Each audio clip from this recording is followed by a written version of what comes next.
I've been praying every day for forgiveness. Sup, bro. Party at my crib tonight. I know everyone thinks I'm a psychopath. Hit me up for a party, bro. I've got gear. I'm simply praying for forgiveness. They aren't here, bro. This is my house now. I've ruined a lot of people's lives. It's so hard going through this. I feel scared and I feel alone. Yeah, party at mine. Tell everyone. I can only say sorry. Welcome to Extraordinary Stories Podcast.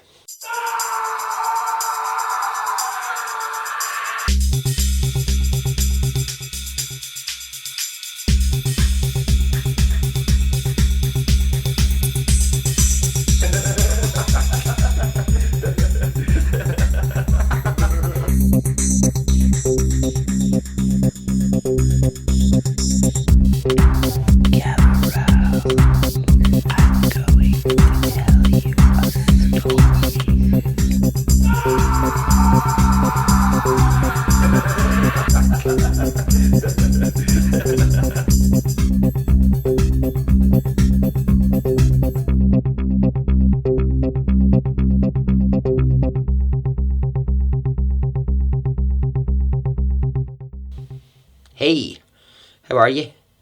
Are you well? Are you good? I am. Right, so you'll have seen all of this if you've been online anywhere, if you've been on Facebook, Twitter, in fact anywhere. You'll have seen all this Florida man stuff that's going around. So it's this thing where you like put Florida man and then you type your birthday after it and you get the headline from, there'll be a Florida man story from your birthday.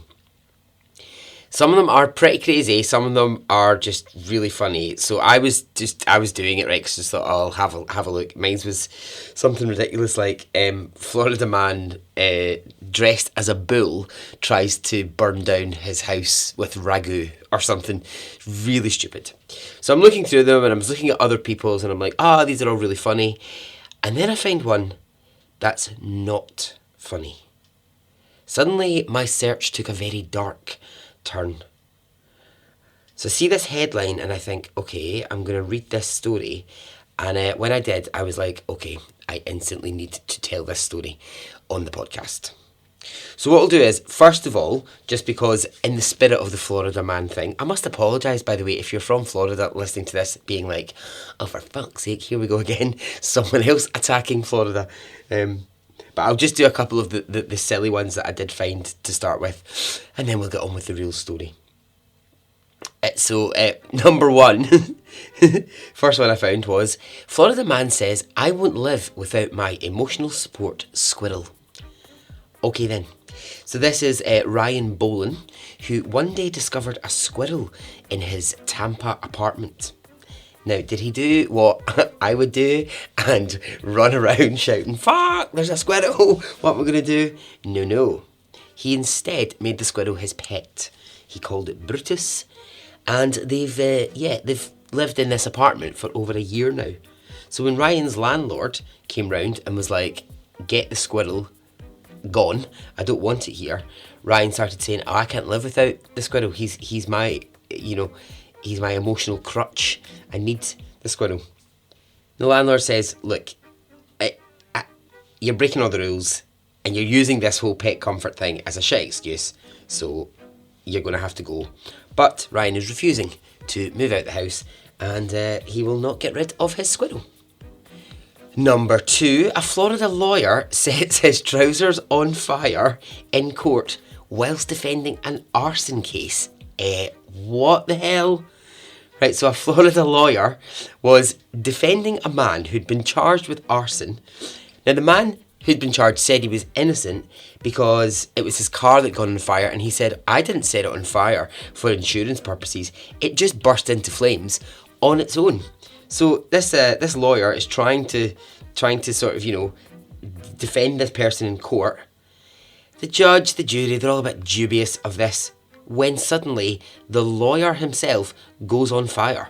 So he's fiddling in his pocket, and a minute later his trousers are in flames. So he rushes out the court, and he claims that an electronic cigarette just caught fire in his trousers. Everyone's like, yeah, sure, mate. Yeah, absolutely no chance. And the last one, nice and short. Florida woman shoplifts from a supermarket dressed as a turkey. And yet it's exactly as it sounds. Thinking it would be the perfect disguise and that security cameras wouldn't be able to identify her, a Florida woman in a full turkey costume, including headgear, fills a trolley with over $1,000 worth of goods before trying to leave the shop. But she gets caught. Okay, that's those crazy ones. Let's get to the real story. Are you ready? Okay, let's go.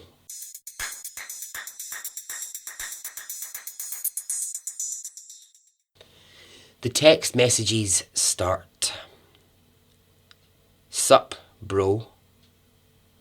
You know, in the way that people used to say sup. Or maybe people still do say it, I don't know. I'm not a sup user. So we've got sup, bro. And the reply says, chillin'. What you doing tonight? The person who started this conversation, the sup, bro, says, I'm trying to have a party at my crib. And the other person replies, your parents aren't home? Question mark. The reply says, no. And then a second text message says, no, they aren't around. So who started this conversation? Who is the sup bro sender? Well, he's Tyler Hadley. He's a 17-year-old guy from Florida, living in Port St. Lucie, which is a city, and it's about 114 miles from Miami Beach. Now, if when you picture Florida, you think of beaches and bars and sunshine and, well, the antics of the Florida men and women, then I'm sure there's a lot of truth in that. But where this story takes place, it's less of that idea of Florida. It's less of a sort of vibranty place than that. I'm sorry if you live in Port St. Lucie, and I'm going to describe it in a terrible way. If truth be told, it's like a town within a bigger city, and again, my apologies if you live there, but it gets described as a graveyard town, a place where there's mainly elderly residents. There's a lot of golf courses. There's 8 funeral homes. 8. Jesus, Gioni Macaroni, that's a lot of funeral homes. And it's a place where the kids will describe it just for old people. They say the shops, they're all for old people. You know, it doesn't have like a strip full of bars. It doesn't have a downtown. It doesn't have arcades. So if you're young living there, life could be pretty boring. Let's focus on one family who live there. The Hadleys. So the Hadleys were Father Blake, 54, and he works at the Florida Power and Light Station. He's worked there for a long, long time. He was born in Fort Lauderdale. And Blake is just your typical, hard-working family man. That's who he is. So his wife is Mary Jo, also born in Fort Lauderdale. And she's 47, and for the past 24 years, she has worked as a school teacher. And they've got 2 sons. They've got Ryan, the eldest son, who's 23 years old, and then they've got Tyler, who's 17. Tyler is the sender of the sup bro, I'm having a party at mine tonight text. The Hadleys are, well, I mean, I hate to say normal. I hate saying normal because I don't think any family is normal in any way. But you know, from the outside, they are just your pretty average family. Hard-working parents, 2 teenage boys. But within the family, something dark is happening. And that's to do with Tyler. the 17-year-old. Tyler had always caused Blake and Mary Jo some concern, even from quite a young age. He was very prone to outbursts. Often he would be violent towards his older brother. He was in trouble continually for skipping school and just not going to school. When his parents spoke to Tyler about it when he was a teenager, he would often talk about his depression, and sometimes he would go into these really, really dark phases. Now, over the years, his parents, they took him to see several therapists, but he never really seemed to get a breakthrough with it. They never really seemed to get to the root of his depression. Tyler would often talk about wanting to kill himself. It was something he said regularly.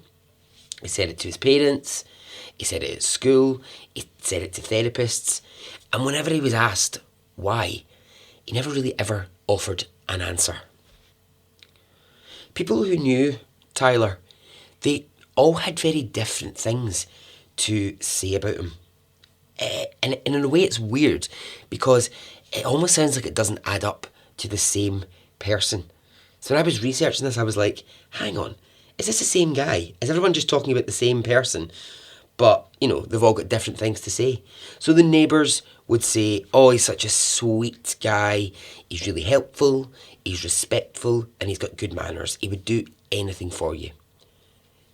But at school, teachers would say he's disruptive, he's rude, and he's just outrageous sometimes in class. School friends, and there weren't masses of them, but those who he sort of went around with at school would say sometimes he was just really, really quiet. He was like almost invisible. Like he would be there, but you would almost not know that he was there. So see what I'm saying? It's like, it's just lots of different kind of, things not kind of adding up. So, visits to therapists to see if they can break through the depression. Also, at the same time, he starts to smoke a lot of weed. So his parents keep trying to get him into these substance abuse programs because he's started to drink alcohol as well. So there's a lot of time, effort, and people trying to help Tyler here. Lots of different avenues are explored. So this kind of thing that he's got all these different ways of behaving in different situations. Is it possible he's got multiple personalities going on? Well, therapists and psychologists, they do all the tests and they think no, I don't think that's what it is. So the parents are kind of left with the situation that Tyler just continues to skip school, and there's they're constantly in a battle with him all the time. His older brother Ryan, he's out of the house. He left to go to college. So the home was really just Blake, Mary Jo, and Tyler. When his parents got incredibly frustrated with him, they would punish him by taking his phone off of him. But when his phone was off him, he just would go and find trouble somewhere. So, during one of these times when he didn't have his phone, he's out of the house, he gets into a fight in the neighbourhood, and he ends up spending a week in, what do you call it, juvenile jail? Is that what you call it? Kids jail? Well, I don't know. Yeah, anyway, so he gets locked up for a week for fighting. And his parents, obviously, you can imagine, are fucking livid. They're like, what's going on here? So he's just, going off the rails a little bit as a teenager. Another example of his off-the-railness is his parents once found a lighter in his jacket pocket, and they thought he'd stopped smoking weed for a while. So when they found the lighter, they were like, oh, right, have we started this again? So they confront him with the lighter. He goes absolutely bananas. He leaves the house, and what he does is he goes down to a nearby wooded area. He finds on the street an old couch that someone has thrown out.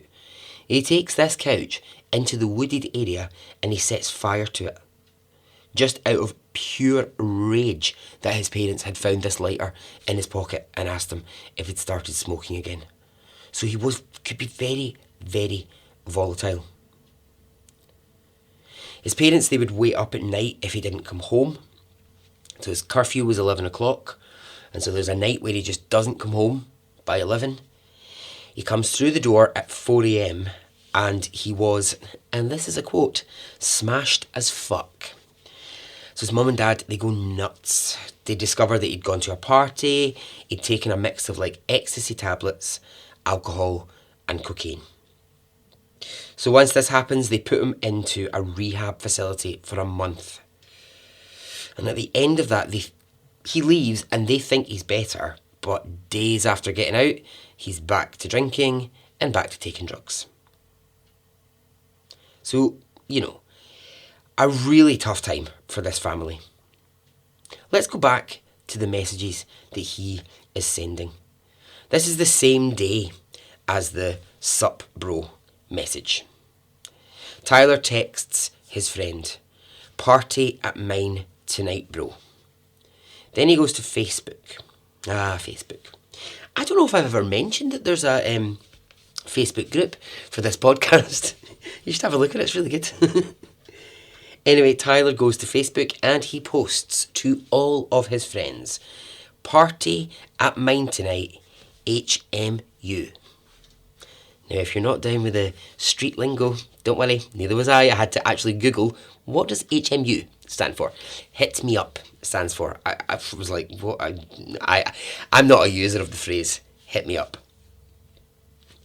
So Tyler sends out the message. Now, he's got one close friend. I'd say it's his closest friend. And this is a guy called Michael. Michael replies to the Facebook message saying, "What about your parents?" ? Michael knows Tyler's parents. They are not going to let him throw a party. Tyler responds, "Don't worry, they won't be here. They're away tonight. Come to mine and party." And so now the messages do just start flying around everywhere. Party at Tyler's house. The Facebook message gets shared with random strangers. The address goes out on Facebook. And so the day goes on. By 9 o'clock that evening, the house has got about 20 odd people in it. They're drinking, they're playing music. Tyler's feeling pretty proud of himself. This is the first party he's ever thrown. He's well used to attending other people's parties, but this is the first one he's thrown because Blake and Mary Jo aren't there. Now, one thing he does start to get a bit funny about at the party is he gets a bit funny about people smoking inside the house. So he asks, can they go outside to smoke? So those who are smoking do that, but then he gets annoyed because he's like, "Oh, you're making too much noise and the neighbours are going to complain," or, so he says, "Right, well, look, just come back into the house and just smoke inside." By 11 o'clock, there are 50 odd people at Tyler's party, and by now, the house is a wreck. People are like stubbing cigarettes out on the carpet. There's drinks being spilled everywhere. There's loud music. It's just absolute mess. And Tyler, by this point, by 11 o'clock, he's quite fucked. And so he's sort of stopped caring at this point. The rooms upstairs, they're being used by people to go and shag, do whatever they need to do up there. There's a room where people are just smoking weed. And in the kitchen, people have set up a game of beer pong. If you don't know what beer pong is, or if you've never played it, it's the game where you take the little ping pong sized ball and you throw it into someone's drink and they have to drink it. Yeah, it's basically just a drinking game. So, the party is literally sex, drugs and rock and roll. It is just that. And then Tyler's mood changes. So he goes from quite happy, I'm quite enjoying this party, to very, very stressed. He starts asking everyone to be quiet in case one of the neighbours complains. The guests at the party pretty much tell Tyler to fuck off. They're here to party. His closest friend, Michael, the one I mentioned earlier, approaches Tyler and he asks him if he's okay. Tyler says, "Yeah, I'm good, but the noise, it's just too much. Someone's going to end up calling the police." Michael says, "Look, just relax. Have another drink. And Tyler says, okay, fine. And he goes and he gets another beer. By 1 a.m, there's over 100 people in Tyler's house. They're all drunk, drugs flying around, blaring loud music, and Tyler by this point is absolutely stressed out of his brain. Still pacing and not really relaxing, his friend Michael goes up to him and he says, look, let's step outside and we'll get some fresh air. Michael says to Tyler, what is wrong? You are very, very stressed. And Tyler says, I did something bad. I did something, man, and I'm going away for a long time. Inside the house, the party is still going, and in the kitchen, the beer pong game is still continuing when the little white ball rolls under a table in the kitchen, and when one of the girls goes under to retrieve it, she brings it back up, and it's covered in a sticky brown liquid. She screams and she's like, what the fuck is this gross liquid? And all the others who are playing beer pong say, it's probably just someone spilled like Coca-Cola or something. Don't worry about it. The game continues.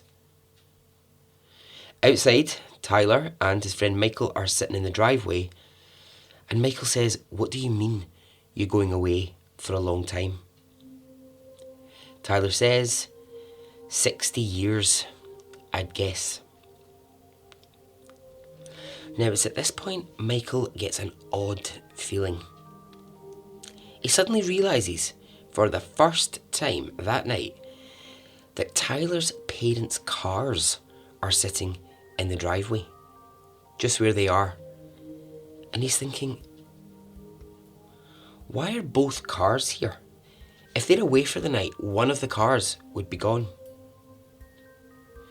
So he says to Tyler, what did you do? And Tyler says, I killed them both today. Michael says, where are they? Tyler says, in the house, dead. Michael says, no, I don't believe you. Tyler replies, well, if you don't believe me, I'll show you. The first place Tyler takes Michael is into the garage, and when they open the garage, what Michael sees is blood smears on the floor and all around the sink area, like a sort of bloody footprint, but clear that someone has tried to sort of clean up the blood, but as they've cleaned it, it's just sort of spread and smeared. He will describe it later as, it just looks like someone trying to cover their tracks. Tyler explains to him, this is where I came to try and wash my clothes.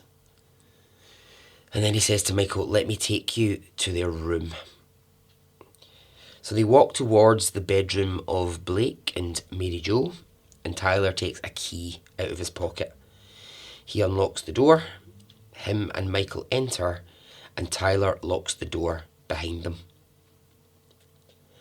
Now as they do this, over 100 people are partying their tits off in the house. This is the one room in the house that is locked. And so there's this thumping music, there's laughing, there's screaming, there's drunkenness going on. And all the while, Michael and Tyler are standing in this bedroom. So at first, all Michael can really see is a mess of furniture. He just sees like a big massive pile of furniture just at the foot of the bed. So there's like chairs, there's a mattress, there's some old boxes piled up. Just this sort of pile of things. And Michael says, well, what am I meant to be looking at? And Tyler says, my mum and dad. They're under that mess. Michael says, fuck off. No, they are not. And Tyler starts to just remove a little bit of the mess, clears some of it to the side, and Michael sees legs appearing. And as Tyler moves more and more and more, Michael sees two dead bodies. This is now 2 a.m. and while Tyler and Michael are in this bedroom, the party continues. Let's go back to earlier that day, 5 p.m. Tyler had an exchange on the phone with a friend of his called Matt. Matt asks on text message, "Did you do it?" Tyler replies, "Not yet, but I'm going to." Matt says, "You really should." Tyler says, "Don't worry, I will, and then I'm going to have the biggest fucking party ever." What Matt is referring to in that exchange, the "did you do it?" is the threat that Tyler has been making for a while. Matt's his friend at school, and Tyler has been saying for months, "I'm going to kill my parents." But Matt at first didn't really take this seriously, but as time went on, and the more and more and more that Tyler said it, he actually did start to think this is possible. He may actually do it. So at 5 p.m. on the day of the party, this is what happened. Blake, Mary Jo and Tyler are all at home, and Blake is outside working in the garden, and Mary Jo is at the family computer, which is in the kitchen. Tyler goes to his bedroom. He finds his hidden stash of party drugs. He takes out 3 ecstasy tablets and he swallows them. The next thing Tyler does is he sneaks around the house, quiet as a mouse, and he takes both of his parents' phones and he hides them. Then he goes to the garage. He goes to the garage and he finds a hammer. Just your average domestic hammer. So rounded on one side, claw shape on the other. He goes into the kitchen where his mum sits at the computer and he stands behind her. He waits for a few minutes, thinks about what he's about to do, and then he raises the hammer. He brings it down hard onto his mum's head and she slumps forward. For the next 2 minutes, he continues to bash her skull in with the hammer. Ugh. Mary Jo, just before she died, managed to scream out, and the scream, this alarmed Blake, who was outside, and he comes rushing into the house. And when he enters the kitchen, he sees his son standing over Mary Jo's body with a hammer in his hand. Now, Blake was a big guy, like 6'2", really, really big guy. Tyler, not so big, but this didn't really worry Tyler. He turned the hammer to the claw side and he begins to attack his dad in the head with it. Blake falls to the ground where Tyler continues to hammer him until he's dead. Ooh, horrible. So, with both his parents now dead, what Tyler does next is he goes and he gets 2 towels, he wraps them around his parents' head, and he drags their body into their bedroom. And not really knowing what to do next, he begins to just pile furniture on top of them, anything that he can find. So the things I was talking about earlier on, so there's like chairs, there's like a mattress, there's boxes. He just finds whatever he can, piles them on top of the bodies, finds the key to the room, locks the door, and leaves. It takes 3 hours for him to clean up the blood. And while he's cleaning, he's still on his phone, planning the party. And this is, if we go way back to the start, it's mid cleaning up the blood that the whole Sup, bro? Party at my crib tonight? What about your parents? Well, they aren't around. Exchange happens. Except they are around. Ugh. You're dead in your house while 100 odd people are partying like fuck, completely unaware there's 2 dead bodies. Ooh. When that ball from the beer pong game rolled under the table, that wasn't Coca-Cola. It rolled into, that was Mary Jo's blood. Oh. So what does Michael, his friend, do with Tyler? They're in this room. Well, one of the things they do, unbelievably, is they take a fucking selfie. Not with the bodies, but just, they take a selfie. Their two faces with like a drink in their hands. What the fuck? Oh. So they go back out into the party. And Tyler, I mean, he's still heavily stressed about the noise. It's too much. You know, it's making sense now why he's so stressed about the noise, because he thinks if the neighbours call the police will come, they'll end up looking around, they'll find the bodies. What am I going to do? And now everyone at this party is absolutely smashed. And a big part of the reason that they're so smashed is because Tyler, when he had killed Blake and Mary Jo, he took his dad's wallet, he found a credit card, and he spent, get this, $5,000 on that day, on that same day. On what? Well, mainly alcohol and drugs for the party. Unbelievable.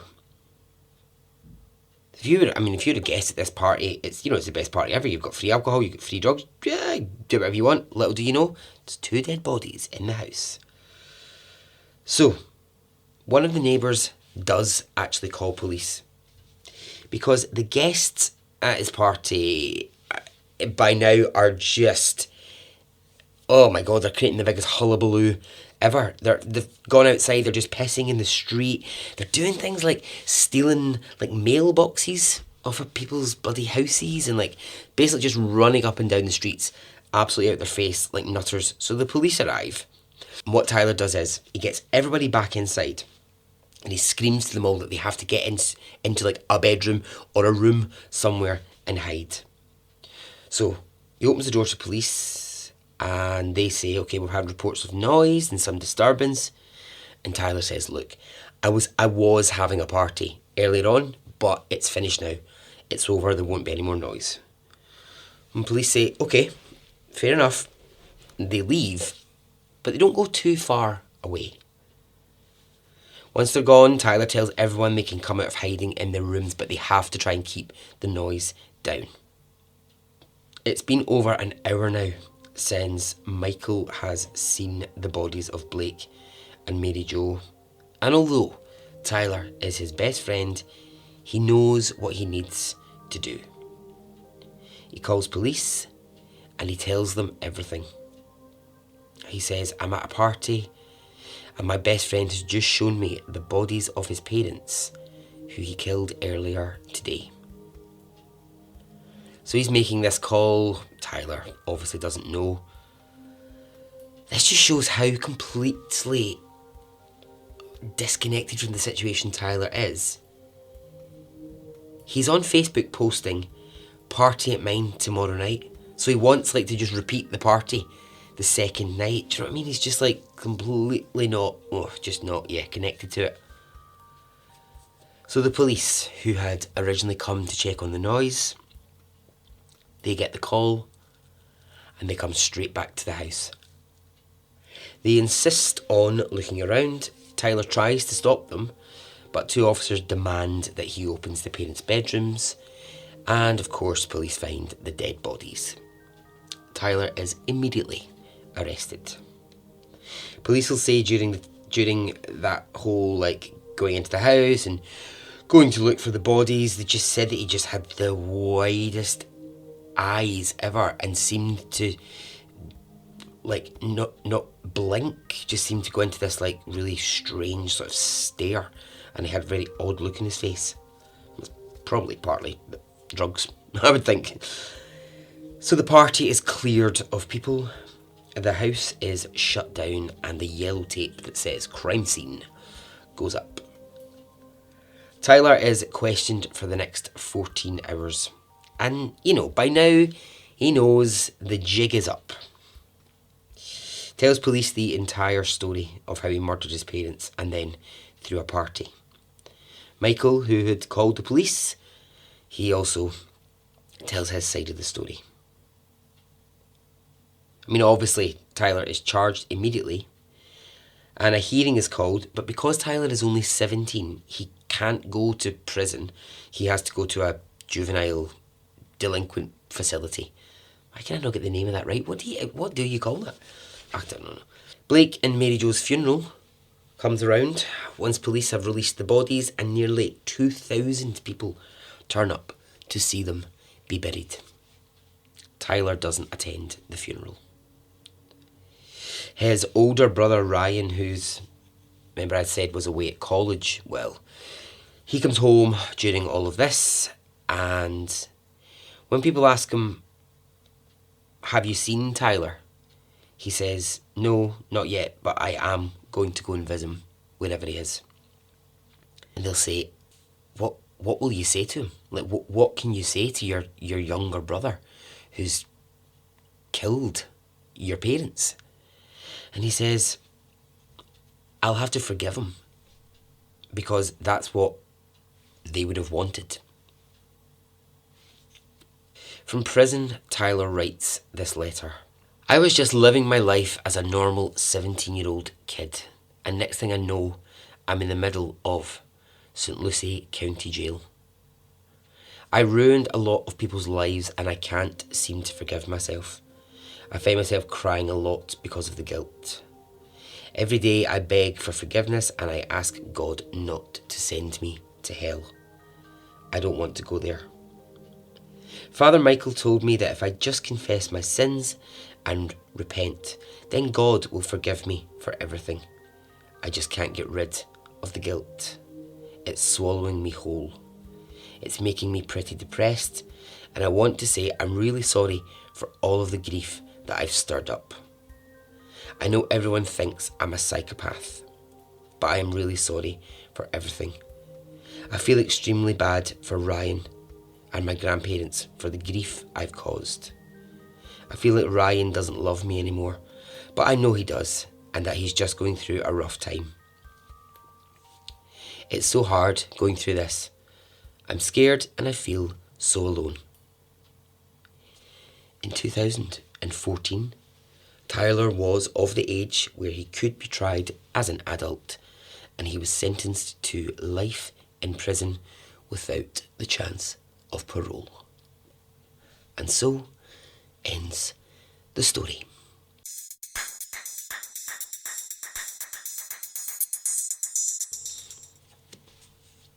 Okay then, well, that's that one.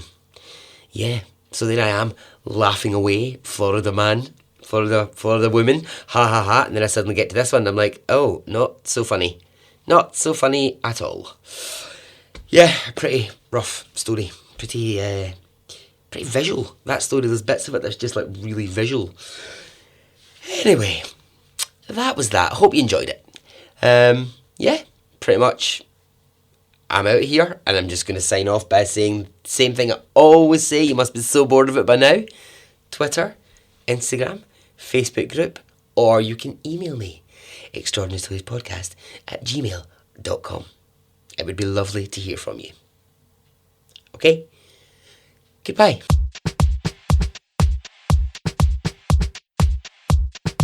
It didn't affect me really one way or the other.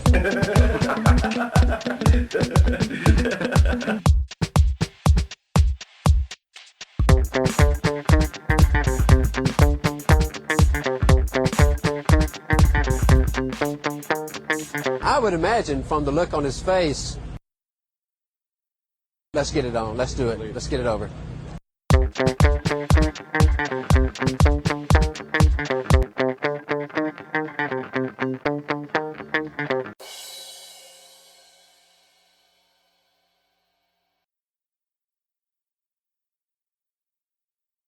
Let's get it on, let's do it, let's get it over.